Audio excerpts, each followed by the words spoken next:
This is KTWU, local public television.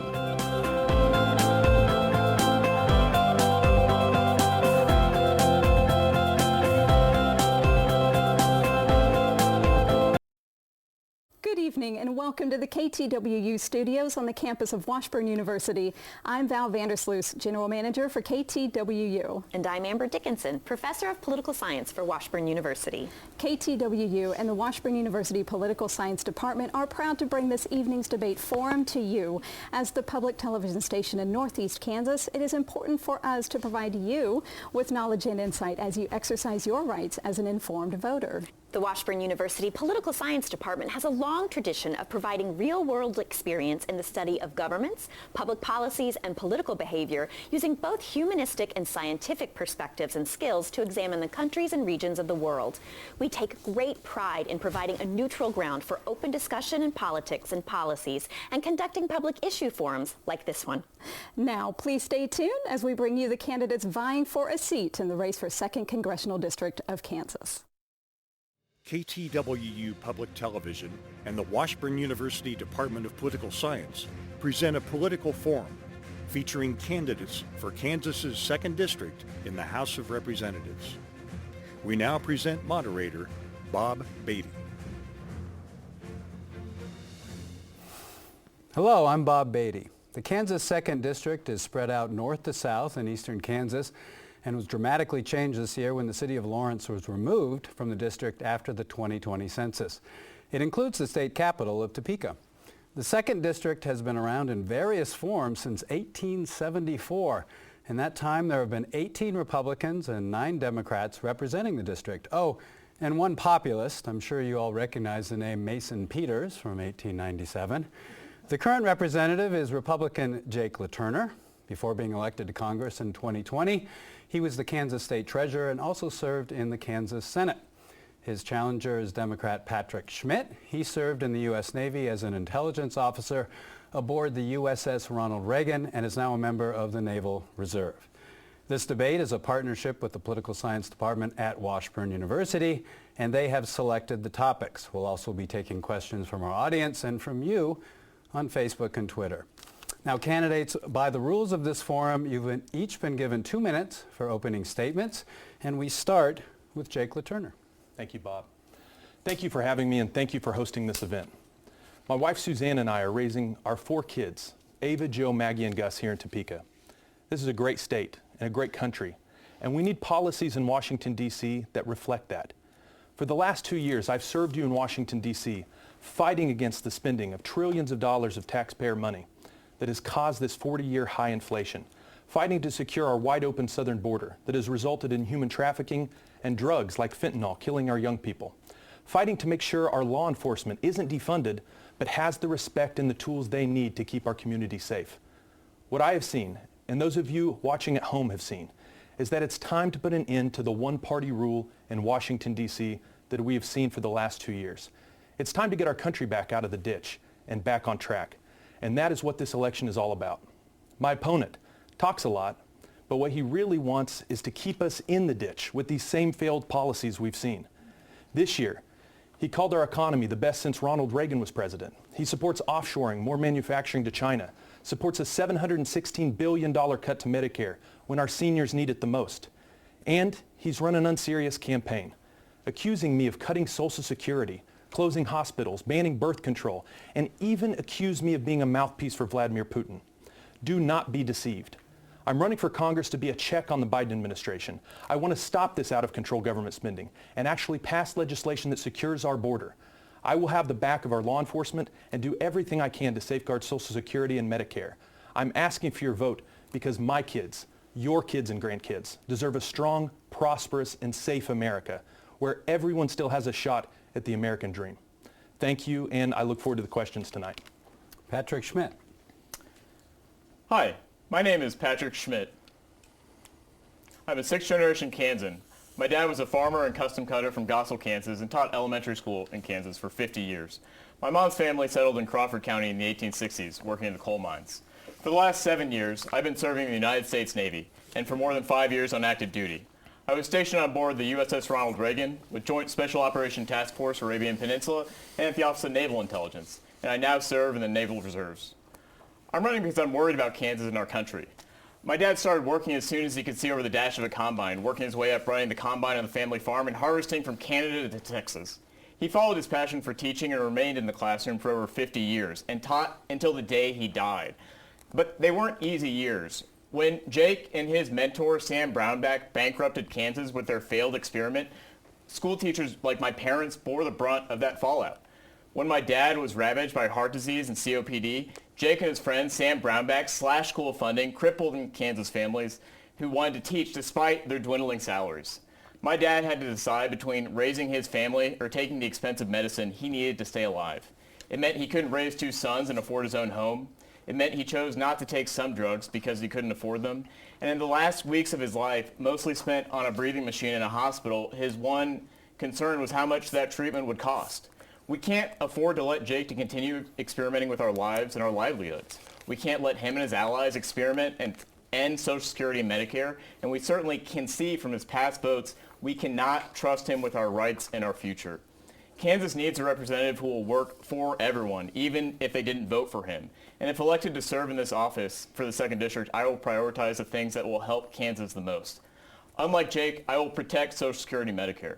I will work to strengthen our rural hospitals, lower prescription drug prices, and work with local stakeholders to create affordable child care, rebuild our aging infrastructure, expand broadband internet access so that every Kansan can compete. All right, let's get to the questions right away. We're going to start with the 2020 presidential election. 139 House members, including Mr. LaTurner, did not vote for certification of federal election results. So, Mr. LaTurner, do you stand by that vote? And Mr. Schmidt, how would you have voted? And we start with Jake LaTurner. So Joe Biden is the legitimate president of the United States. The vote to not certify the election results in some states was about highlighting what some governors and secretaries of state have done, which was unilaterally change election law.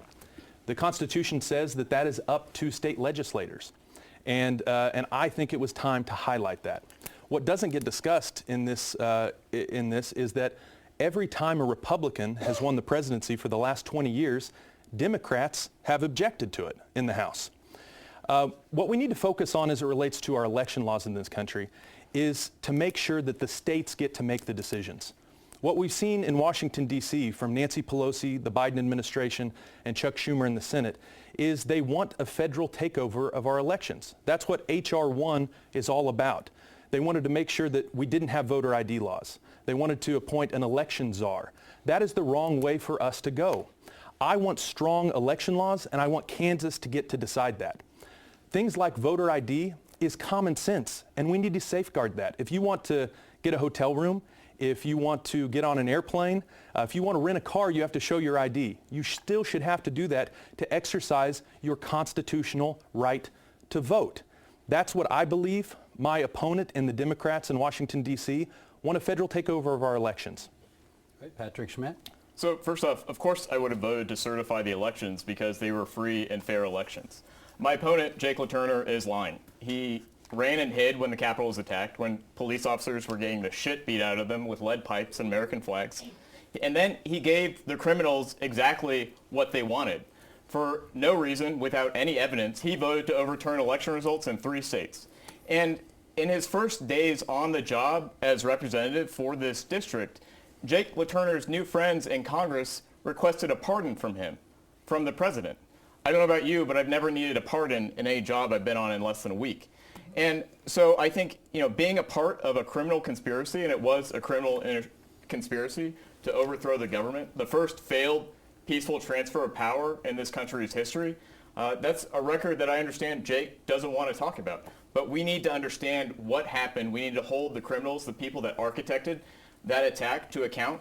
And instead of denouncing what happened, Jake continued to seek the endorsement of the porn star president that led that attack and is trying to do it again, supporting candidates that want to continue to overturn election results both in 2022 and 2024. And I think that's wrong. I think it's dangerous, and I think it's bad for Kansas and the country. And that's not why I served in the United States Navy. So this is a related question, but it's not a follow-up, so you'll each get a minute and a half. On September 21st, the House passed the Electoral Count Reform Act. Republican Senator Susan Collins has a similar Senate bill, which some of the things it does is it clarifies the ministerial role of the vice president.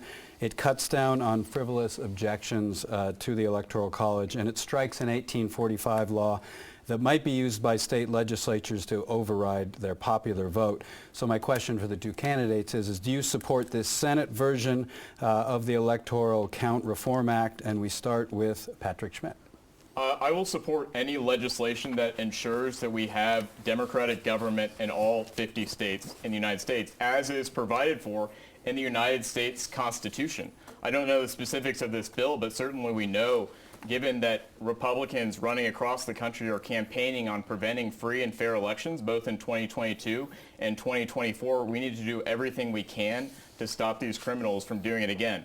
My opponent supports overturning free and fair elections. It was the very first vote that he took, and now in this seat, it is promised to try and again override the will of the voters. On August 2nd, Kansan spoke loudly and clearly, rejecting an abortion ban in Kansas and the 2nd District by 18 points. My opponent, Jake LaTurner, supports a full federal abortion ban. He supported those people trying to ban abortion in Kansas, gave them $100,000, was one of the very biggest donors to that ban campaign in Kansas, and now is a signatory to every single federal ban in Congress, including in his budget that he wants to enact in 2023. And so, yes, I think we need someone in this office that will respect the will of the voters and preserve democracy in this country. Jake LaTurner. This is exactly what I was talking about in my opening.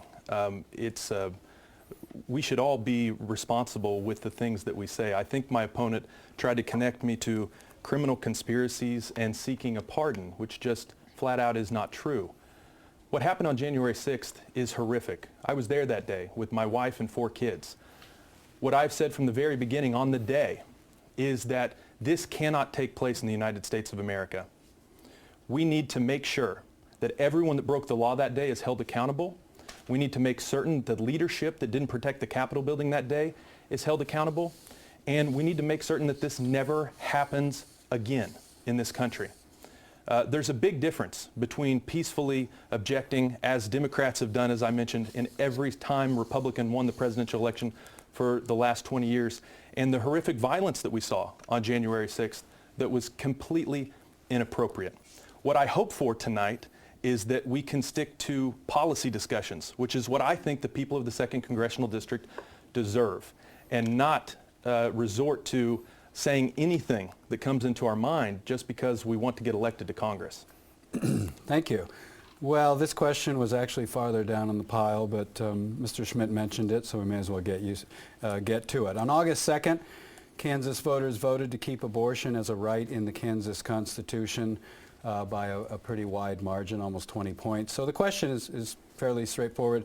Where do you stand on that question that the Kansas voters voted on? And number 2, would you vote for a federal ban on abortion in Congress if you are elected from the 2nd District? And we start with Jake LaTurner.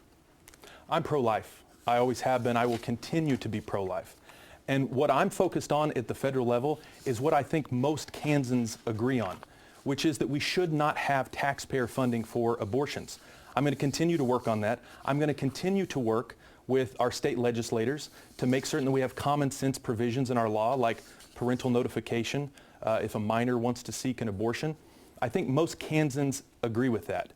What's really radical in this debate is what my opponent supports and what Democrats on Capitol Hill support, which is abortion up until the moment of birth for any reason.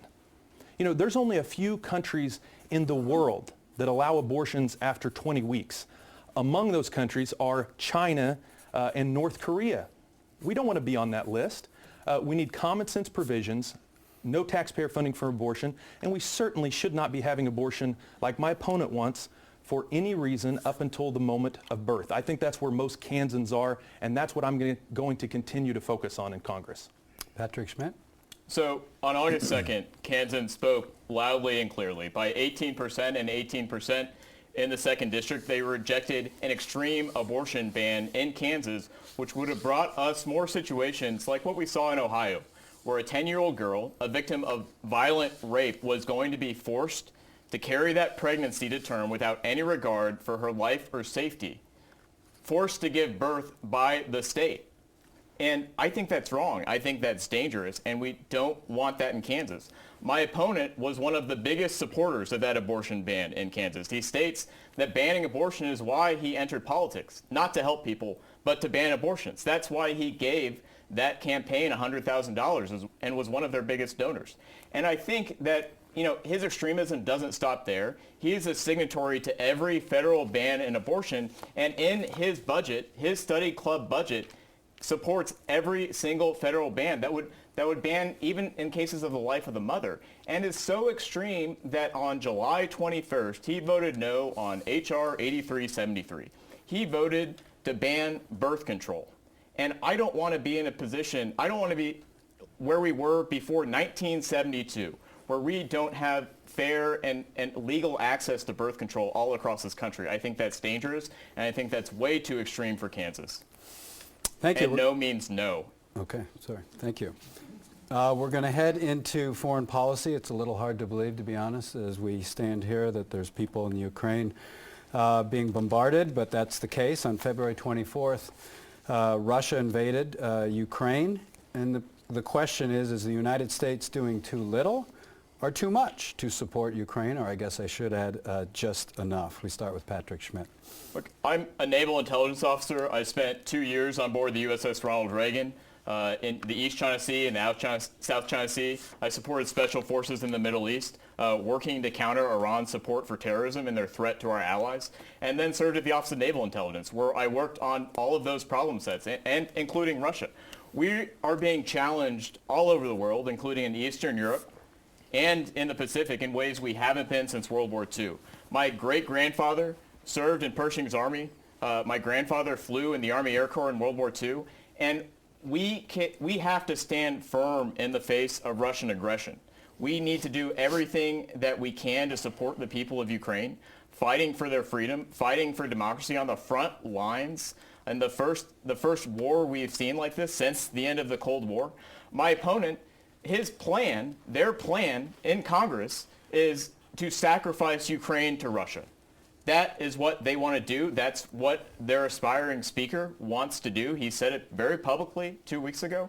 And I think that's dangerous. And I think it sends the exact wrong message to our allies that we have someone who wants to become Speaker of the House that Jake supports, who is a communist sympathizer. Their leader is a communist sympathizer that wants to cut support for Ukraine fighting Russia. And I think that's bad, especially when we're looking at all the challenges we're facing from Iran, from China, from North Korea, that the United States stands firm against tyrants. Jake LaTurner. Here he goes again.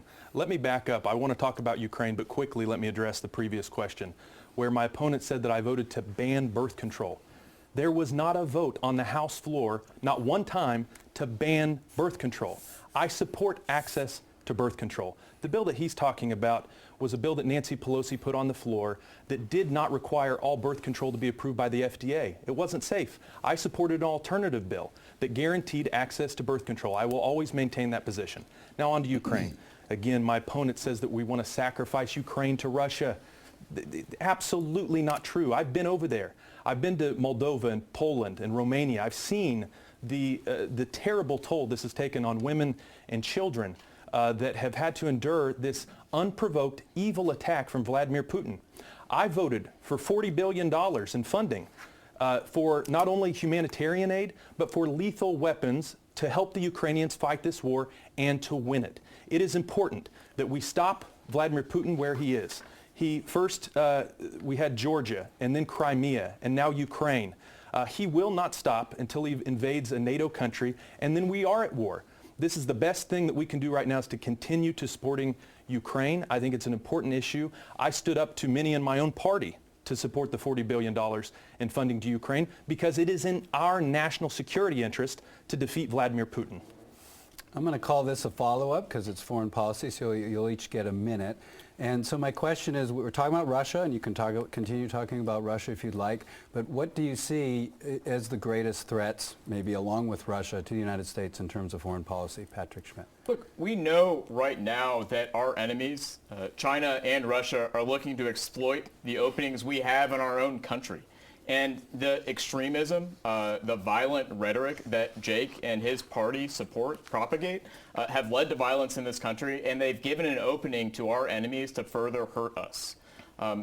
Jake's been on a field trip to Eastern Europe. I think that's great. But I've served in uniform. I've served downrange. I've served on board the USS Ronald Reagan. I've served in Middle East. I've put targets on Iranians because of the threat they pose to us and our allies. And especially when it comes to fighting China, our biggest challenge, that challenge starts at home.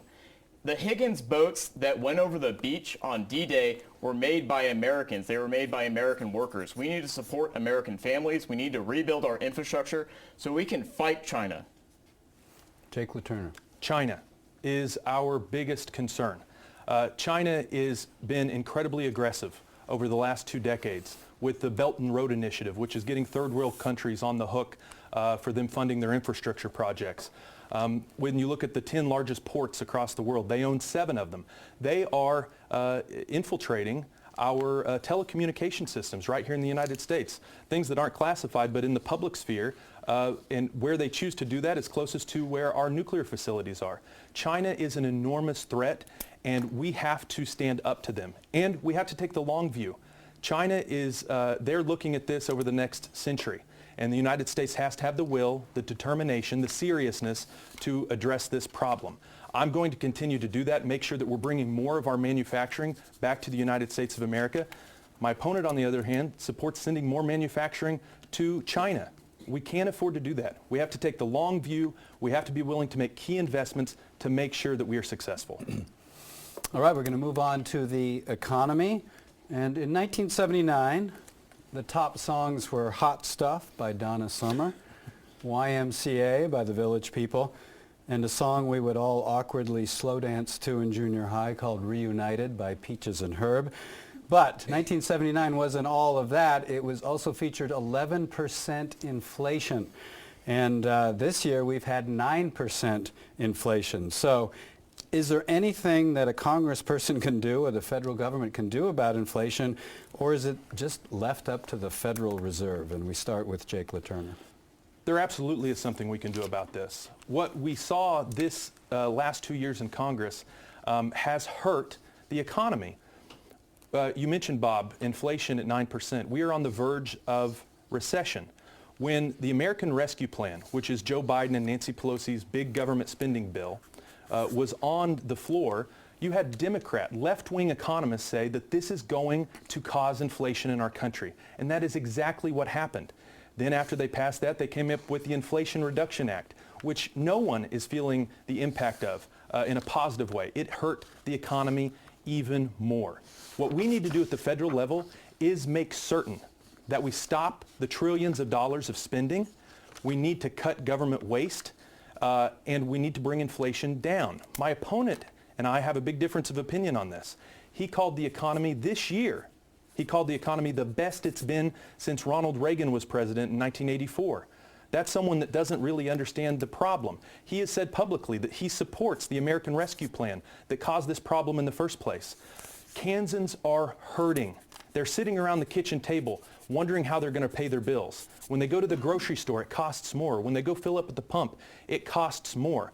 Congress needs to be willing to sit down and make tough decisions, cut government waste, bring down inflation, bring back American energy independence so that Kansans can experience some relief. Patrick Schmidt. Well, first off, I know these challenges firsthand. When Jake bankrupted Kansas, working with his friend Sam Brownback, first in the state Senate and then in the treasurer's office, it hurt my family. My dad chose to not take drugs he needed, things like blood thinners, because they cost $300, $400, $500. And at his peak, he was taking 25 prescriptions. That's a challenge, and that's hurting families all across this state. And Jake made that problem worse. He voted to raise taxes in Kansas to be the highest, some of the highest in the country, voted to raise the sales tax, voted to raise the food tax, every chance he had so he could give tax cuts to his friends and donors. That's exactly what he did in Topeka, and that's exactly what he's done in Washington. We need a tax cut for working families. We need to support things like the earned income tax credit. We need to support things like the child tax credit that Jake voted against, first in Topeka, then in Washington. We need to make them refundable because they lift families out of poverty. They help them get to work. He voted to block Medicaid expansion, supported by 80% of Kansans that has been losing Kansas over $1 billion taxpayer dollars, their taxpayer dollars that they're not getting back from Washington. So, Jake, if you want to talk about the economy, look my mom in the eye and say you're sorry for what you did to my family. All right, this is a follow-up to the economy, and Liz Truss, the former Prime Minister of the United Kingdom, became Prime Minister and started talking about tax cuts. So she didn't last as Prime Minister because the markets did not like that idea. So my question is, I see a lot of TV ads actually from both parties about tax cuts. Is it possible in an inflationary time to actually have tax cuts? This is a follow-up. You each get a minute. We'll start with Patrick Schmidt. Sure. So what we saw in England was actually, I think, very familiar to Kansans because it was the LaTurner Brownback plan that bankrupted Kansas. When Jake was in the state Senate and the state treasurer, Kansas missed debt payments. That's exactly what the bond market forced upon England. And I don't know about you, but as a Kansan, I don't get to not pay my debt. I have to pay my credit card. I have to pay any loans that I have. But Jake's plan, he wants to pay. He wants to force tax cuts, to provide tax cuts for the richest people in the country, people like the Kochs, people like Jeff Bezos, that have enough money to go to the moon, but still need a tax cut. I think we need to give tax cuts to people who work for a living. I think we need to give tax cuts to families with kids so they can get through this period. And also not provide false solutions like ending aid to Ukraine so we can maybe get a handle on inflation. We need to support Ukraine, and we need to support families that are working for a living. Jake LaTurner. Once again, sadly, my opponent is choosing to tell things that aren't true or, at the very best, deceptive. Kansans understand what this choice in this election is all about. People are hurting out there. Inflation is at a 40-year high, and people know why. It's because Democrats in Washington, D.C. have spent trillions of dollars. You don't have to take my word for it that it caused inflation. Look up Larry Summers and see what he told the Democrats in Washington, D.C. A left-wing economist said, you're going to increase inflation. They spent trillions of dollars. That's exactly what happened. And my opponent still says that we should have passed those things. He's saying that he would have voted for those things. This election is a clear choice. You can stay in the ditch with these current policies that we're on, or we can get back on track. Cut wasteful spending from the federal government. Stop spending trillions of dollars. Make sure that we are energy independent once again. Get this economy back on track. Well, we're starting to get a lot of questions from Facebook, Twitter, and the audience. I'll start off with one of them, combining actually a number of questions. Several recent polls show Kansans supporting legalizing at the least medical marijuana. The most recent poll had 61% in favor. So to both candidates, do you support getting rid of the federal law that makes it illegal to possess cannabis even for medical purposes? And we're back to our order now, and it's Patrick Schmidt. So this is a no-brainer. I think about the tens of thousands of veterans that came back from wars in Iraq and Afghanistan, the tens of thousands of Americans and Kansans that serve, that we have in Topeka, that we have in Leavenworth, that we have in Shawnee County, that we have in around the Big Red One, that have problems and know that there are things like cannabis, things like medical marijuana that would help them get through the pain, the trauma that they're suffering with. Things that don't have the side effects of drugs like OxyContin and other opioids. My grandmother, she was on OxyContin, I don't know, Mom, for how many years? And we know that she fell. We know that she had complications that really hurt her, that really hurt her quality of life, that caused, I don't know how many trips to the hospital.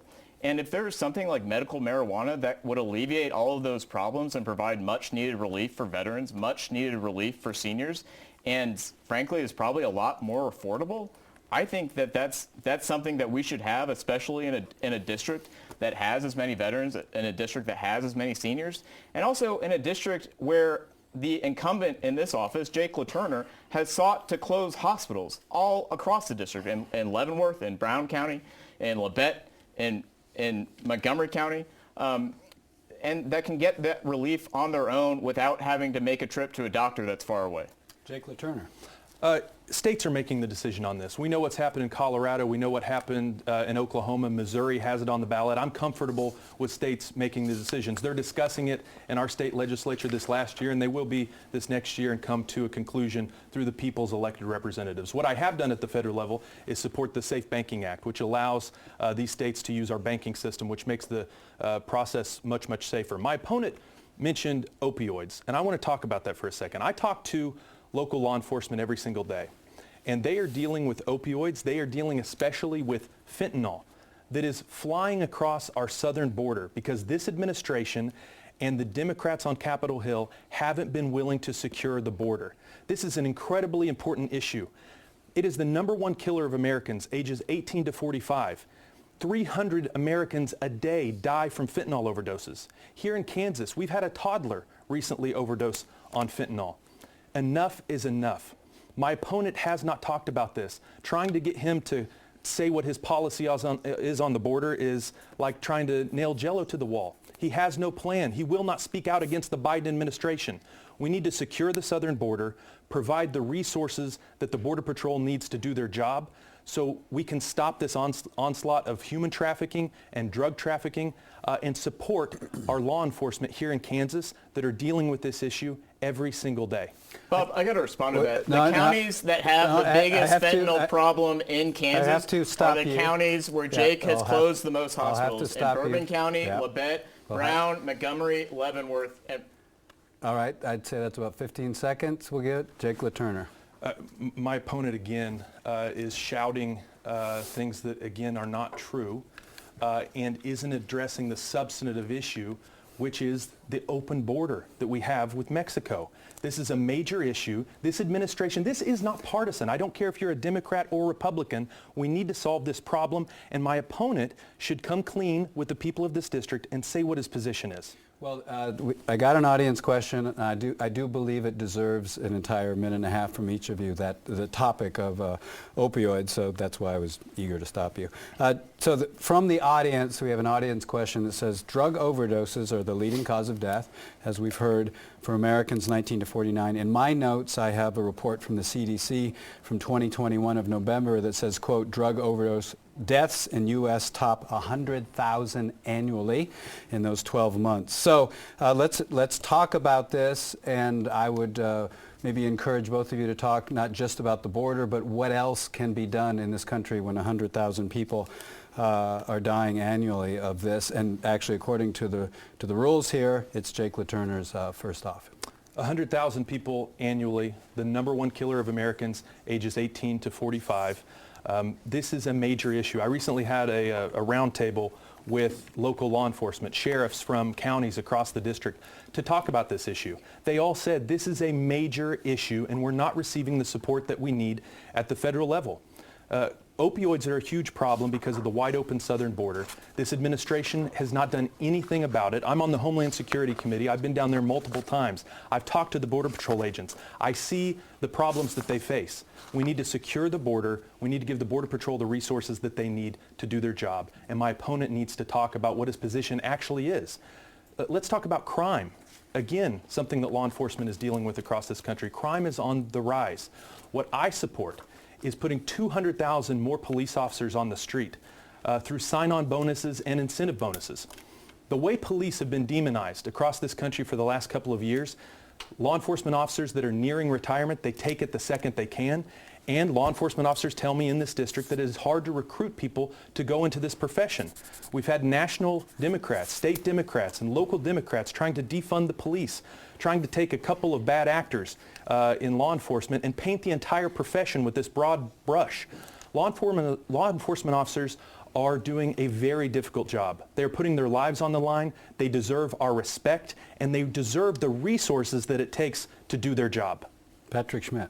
So I know, because I've actually talked to healthcare professionals, unlike Jake, that people start getting hooked on opioids. They turn to fentanyl because of the lack of care in their communities. The counties that have the biggest problem with opioids and fentanyl are the counties where Jake closed hospitals in the state Senate to pay for tax cuts for the coast.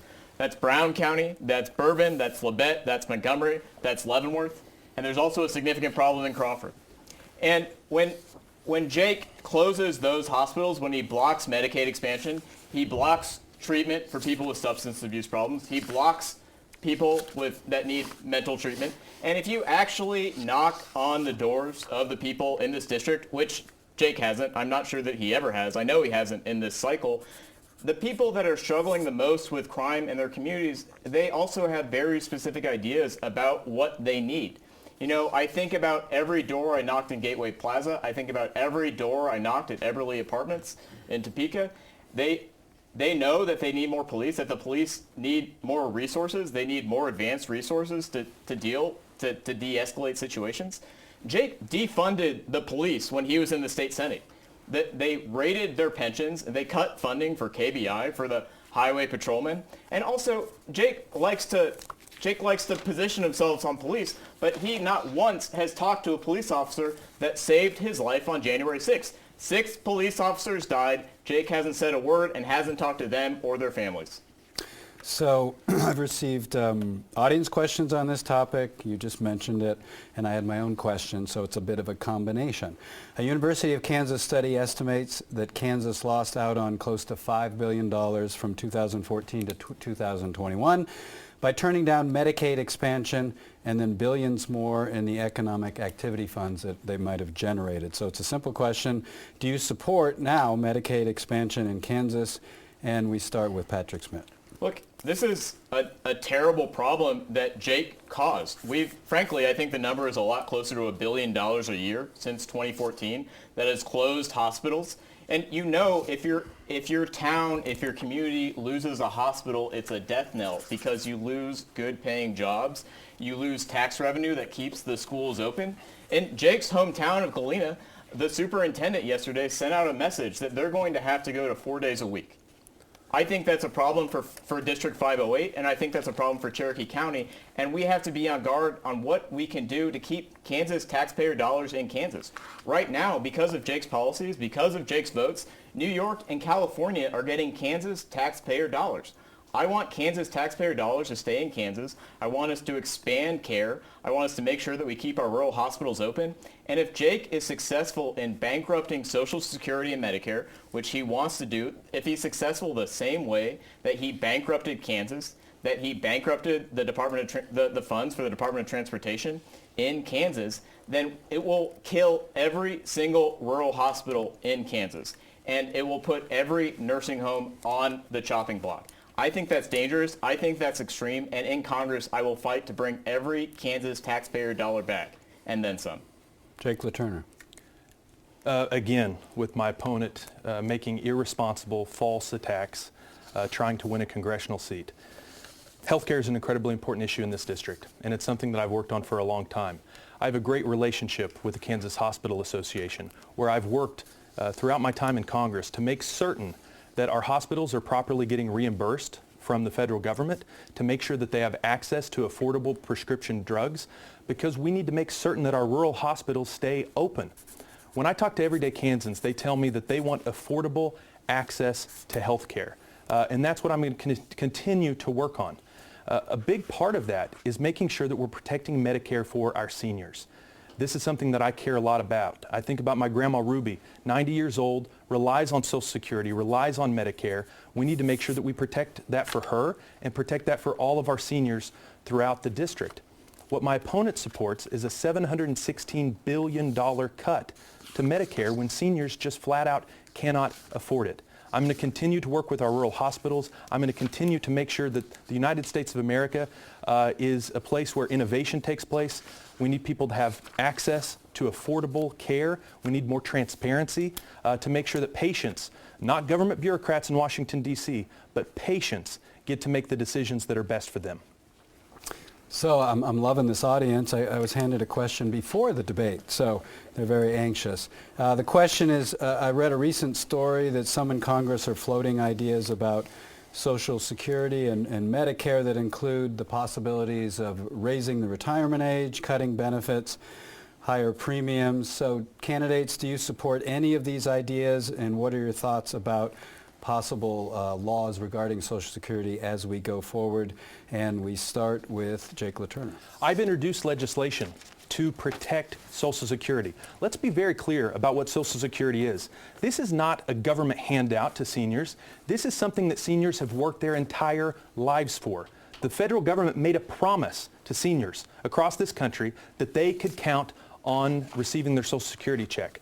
I'm going to do everything I can to protect that and protect Medicare. What I've introduced in Congress, in the 117th Congress, is a bill that creates a commission, a nonpartisan commission, so we can keep politics out of it and focus on how to strengthen Social Security. So it is around for our seniors and folks that are not quite to retirement age. We need to protect it. It's a decade until we start spending more money than we're bringing in, and we've got to do something about this, just like Ronald Reagan, Tip O'Neill, and Bob Dole did in the early 80s that protected Social Security until now. We need to create a nonpartisan commission. I've introduced this legislation to make this happen. Patrick Schmidt. I'm getting tired of saying it, but I'll say it as long as it's necessary. Jake is lying. He wants to cut trillions of dollars from Social Security and Medicare. He wants to end these programs as we know it. He wants to drastically raise the retirement age. He wants to end guaranteed coverage provided right now through Medicare. When he had a chance, most recently, to close the donut hole in Medicare, he voted against it. He voted against capping insulin prices for Medicare recipients, a drug that's over 100 years old. He voted to raise prescription drug prices.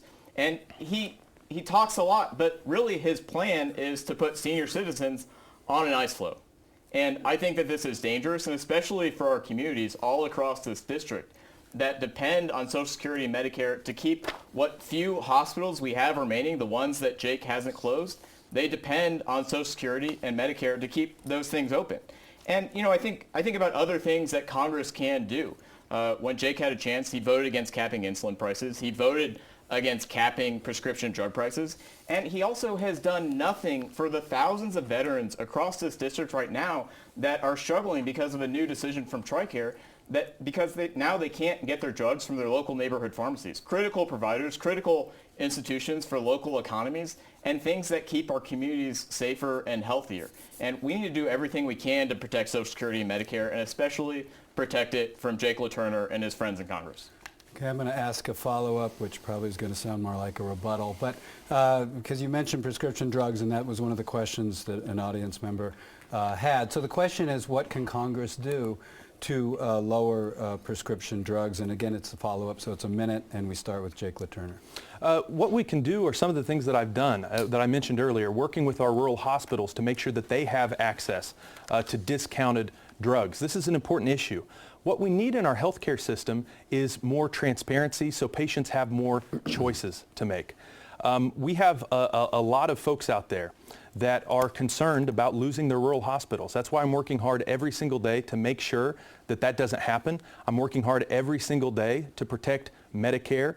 And as I mentioned earlier, Social Security, my opponent once again tonight is being irresponsible with the things that he's saying because it's just not true. Doing everything I can to protect Social Security. And I haven't just been saying it. I've introduced legislation, I'll say again, to protect Social Security, to appoint a nonpartisan commission that can solve this problem to make sure that this never goes away for our seniors. Patrick Schmidt. So people in office can do a lot to lower prescription drug prices. When Jake had a chance in the state Senate to bring $1 billion a year in Kansas taxpayer dollars back to Kansas to keep our hospitals open, he said no. And when he had a chance in Congress to lower prescription drug prices for Medicare recipients like my mom, he voted no. He voted to raise their prescription drug prices. He voted to raise insulin prices. He also wants to control what drugs you can take. He voted on July 21st to ban birth control. So when I think about what we can do to lower these prices, we have to stop Jake from making healthcare more expensive in Kansas. Here's a question from the audience. In the past 12 months, over 2 million immigration arrests have been made along the U.S.-Mexican border. Is there anything else Congress can do about this? And then another audience member asked, what about the wall? Or is the answer just to keep arresting and sending them back? And now we start with Patrick Schmidt.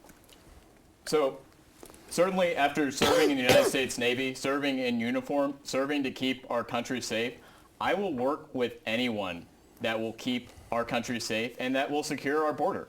The border is a problem. It's a huge problem. It's been a problem for over 40 years. And Congress needs to do more. And I'm disappointed by the people in there right now, people like Jake LaTurner who haven't done a damn thing. But I think we can't be lured by the promise of false solutions. We shouldn't just build a wall that El Chapo can dig a hole under or that will blow over in a stiff wind. As an intelligence officer, we spend a lot of time with platforms that are on the ground, that are in the air, that are remote. We need to invest in these technologies that will keep Kansas and the country safe. But the other thing is we need to support the families that do those hard jobs. And, I think about what Jake has done to undermine law enforcement, what he did to raid law enforcement pensions when he was in the state Senate, how he hasn't made any progress on this issue in Congress, hasn't joined the Border Caucus, the Border Technology Security Caucus, bipartisan caucus that's working on the things that will keep us safe. And what I will do in this office, which will include joining that caucus and working on actual solutions instead of just using it as a political football to run for the next office that he wants. Jake LaTurner. 3.8 million since Joe Biden has been president. And those are the people that the law enforcement officers have had an interaction with. The Department of Homeland Security estimates that they've had 900,000 getaways. That's an estimate. I believe that it's much higher than that. This is a major issue that we have to deal with. As a member of the Homeland Security Committee, I've been to the border multiple times. I have talked to the Border Patrol. I have talked to the migrants crossing the southern border. No one crosses the southern border without paying the drug cartels. They are using small children to get across the border because if you have a small child, it's easier to get into the country. We are seeing record high fentanyl that I've talked about before that our local law enforcement is having to deal with. This is not a political issue. It shouldn't be a political issue. Why this administration? Why the Democrats who control Capitol Hill? This is one-party rule in Washington, D.C. Why they haven't done something about this is remarkable to me. We've introduced legislation to build the wall, to provide technology in the places that makes the most sense, and to give Border Patrol the resources that they need. We have a plan to fix this. We know how to solve this. The problem under the last administration was not this bad. To say that this has just been a problem for the last 40 years and we should throw up our hands is the wrong position to take. We know how to fix the problem. We know how to make it better. We need to for the safety of our communities, and that's what I'm going to do. My opponent is going to continue down what we've been on, the same path we've been on for the last 2 years, which has put us in a very bad position. The U.S. leads the world in mass shootings and very, very sadly, school shootings.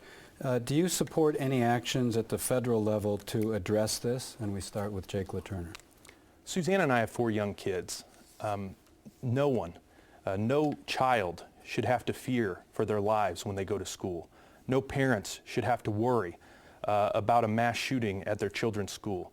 And sadly, that's where we are in the United States of America today.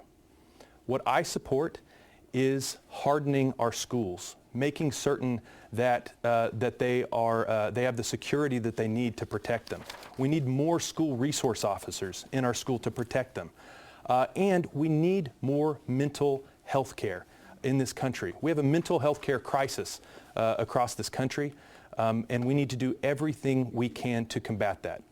What I don't support are radical gun grabs from Washington, D.C. I support the Second Amendment. I'm a proud supporter of the Second Amendment. I have led on this issue when I was in the state legislature and in Congress, passing legislation that protects people's Second Amendment rights. My opponent's solution to this and the solution to Democrats on Capitol Hill all too often is to pass some massive gun control legislation when that is not the problem that needs to be addressed. We need more school resource officers. We need to make sure that we harden our schools so they have the security to keep people out. And the biggest one is we have a mental health crisis in this country, and we need to provide the resources to address this. Patrick Schmidt. So I support the Second Amendment. After serving in uniform as a naval officer, as a naval intelligence officer, I support our Second Amendment. I'm a hunter. I grew up, my dad took me hunting before I could see over the grass. First I started off carrying a BB gun and then moved on to a 20 gauge. And I have about a dozen rifles, pistols, shotguns, and I'm rated as a sharpshooter with the United States Navy. I support common sense policies that will reduce violence in our communities.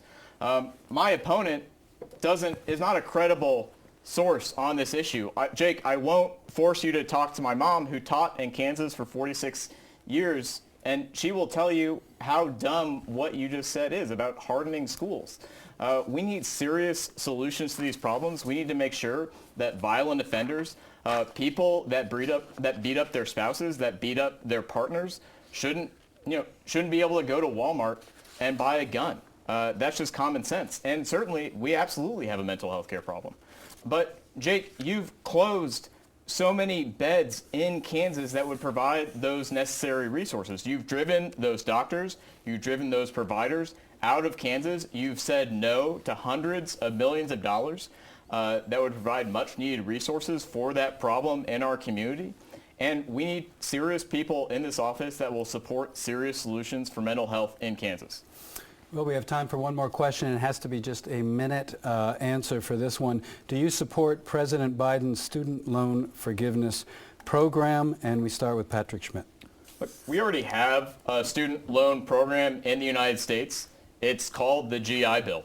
I support, we have a serious student loan problem, but I tell everybody now, if you're looking for a way to pay for education, the military is the single best way to do that, to get your education paid for, to get a great job that will put you on the fast track, that will put you ahead of your peers when you matriculate.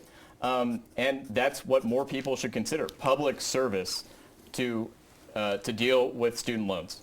Jake LaTurner?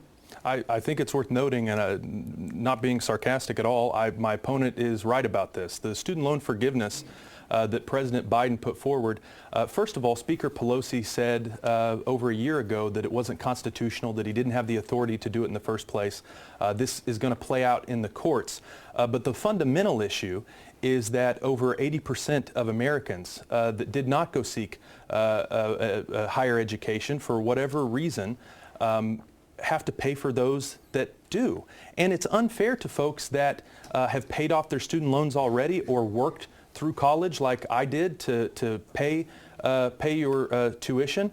And so it's unfair. He doesn't have the authority to do it. Congress should be the one appropriating. And I don't want to miss the one opportunity to say that he's not wrong about this issue.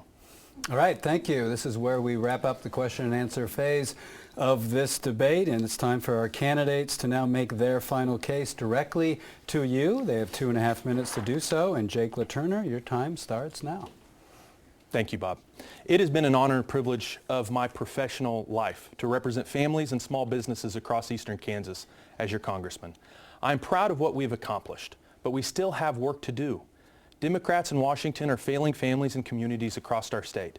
Joe Biden and Nancy Pelosi have delivered a crippling economy, higher taxes, a wide open southern border, and record crime rates across our country.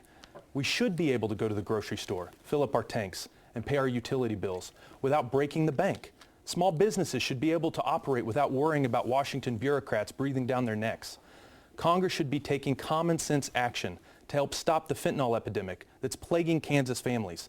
And our brave law enforcement officers across the state should have the resources they need to protect our communities. To no one's surprise, my opponent used tonight to try to mislead Kansans about my record in Congress. When so many families are struggling, Kansans deserve the truth from their elected officials and their candidates. Instead, Patrick uses them for political games. It's time to unite over our shared Kansas values and beliefs. My commitment to you is simple.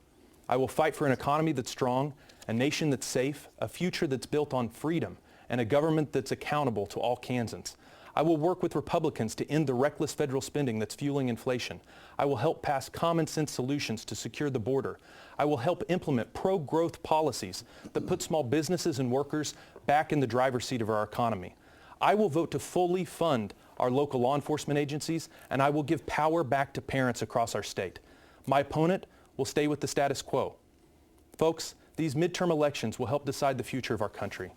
You can either elect Patrick Schmidt and continue down the path of Joe Biden and Nancy Pelosi, or you can send me back to Washington to be an agent of change, to help America get on the right track.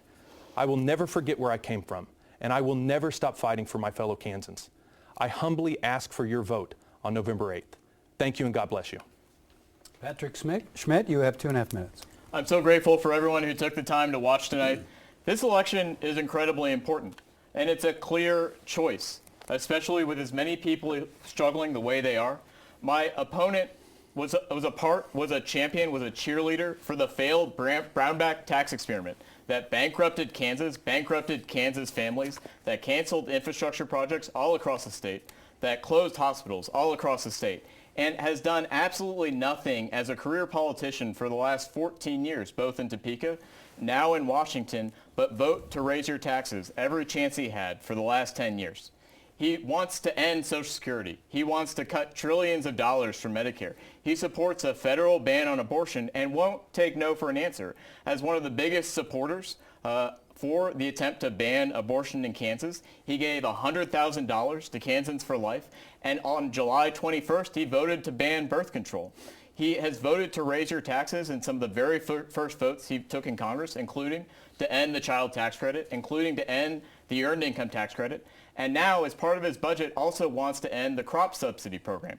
And at a time when Kansas farmers are suffering from a 100-year drought, but still being asked to feed the world to protect this country and to protect other countries from Russian aggression, he wants to end the crop insurance subsidy program, and he wants to sacrifice Ukraine. He and his party want to sacrifice Ukraine so they can have a better economic outcome in this country. Ronald Reagan taught us that we don't cower in the face of foreign aggression. We stand strong, and we support the people that are keeping our country safe. We support our veterans. We support our military.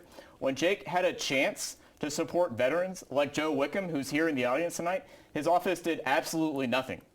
He came to me because after months of looking for help, he got absolutely none. When Jake had a chance to support the burn pit bill, he voted no. A bipartisan bill that would provide relief to the thousands of veterans in this district that are suffering from exposure to toxic burn pits. Jake has done absolutely nothing to alleviate the child care problem. If I'm elected to Congress, the very first thing I will do is support families, support tax cuts that help people who work for a living, help solve this country's child care problem, and work tirelessly to protect Social Security and Medicare from people like Jake LaTurner. Thank you very much. You've been watching the two candidates asking for your vote for the Kansas 2nd Congressional District. Our thanks to Democratic Party candidate Patrick Schmidt and Republican Jake LaTurner for being part of this vital part of the democratic process. And I personally want to say, believe it or not, across the country, some candidates have refused to do any debate. So I appreciate both of you being here. On behalf of our debate partners, the Political Science Department at Washburn University, and from all the production crew and wonderful volunteers here at the studios of KTWU in Topeka, I'm Bob Beatty, and thanks for watching, and all you are listening as well. Go vote if you haven't already. Goodbye.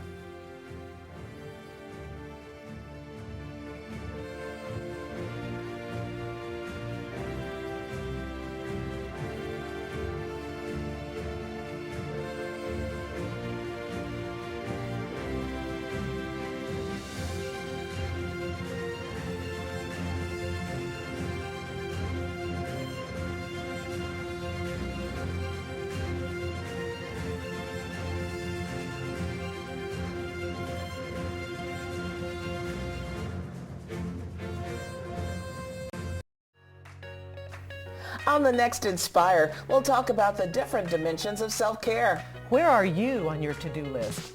We learn why taking time for yourself isn't selfish and discover ways that you can relax, replenish, and renew. Determining whether self-care is a necessary thing, number one, for you at this time, and whether it's important to you.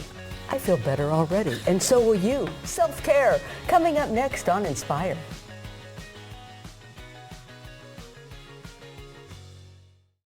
The KTW auction is back bigger and better with hundreds of items donated by area businesses and private individuals from across the country. Here's just some of the items you can bid on. Jewelry, china, quilts, trips, sporting goods, collectibles, books, and so much more. Bidding is now open until November 6th at auction.ktwu.org. Coming up on Your Voice, Your Vote 2022, KTWU is honored to feature candidates for Kansas Secretary of State. It's a live television event presented by the League of Women Voters of Kansas. Get to know your candidates and be ready to cast your vote this November. Your Voice, Your Vote 2022. Sunday afternoon at 1:30 on KTW.